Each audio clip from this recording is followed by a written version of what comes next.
Bonjour, allons ensemble au dévotionnel d'aujourd'hui.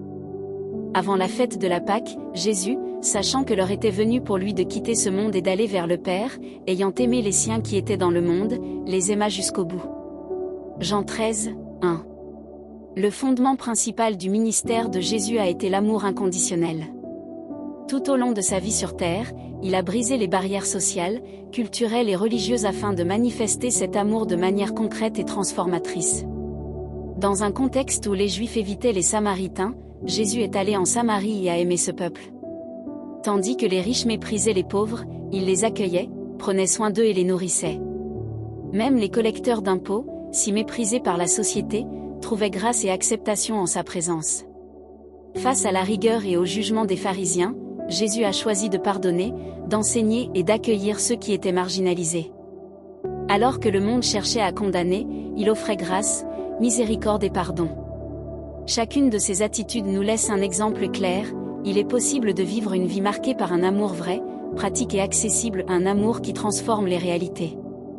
C'est exactement la réponse dont le monde a tant besoin aujourd'hui. Il suffit de regarder autour de nous pour constater à quel point la critique, le jugement et les commérages envahissent les relations humaines. Ce type de comportement ne fait que nous éloigner du modèle de vie que Jésus nous a enseigné. Chaque jour, nous avons l'occasion de laisser des traces dans la vie des personnes qui nous entourent.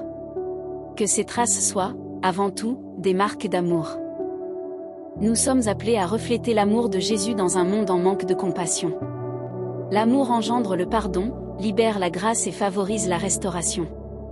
De la même manière que Christ nous aime pleinement et sans condition, nous sommes appelés à aimer à notre tour. L'amour est une puissance transformatrice, capable de produire des changements profonds, tant chez celui qui le reçoit que chez celui qui le donne. À partir d'aujourd'hui, choisissez de remplacer les critiques et les jugements par des attitudes d'amour.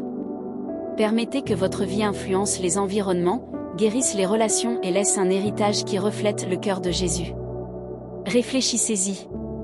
Phrase du jour. Personne n'a aimé comme Jésus. Personne n'est mort comme Jésus. Personne n'est ressuscité comme Jésus. Si ce dévotionnel a touché votre cœur, rejoignez-nous dans les prières quotidiennes en suivant notre chaîne et en partageant ce message avec des personnes spéciales, afin que la parole de Dieu atteigne et transforme aussi leur vie. Un grand câlin et à demain.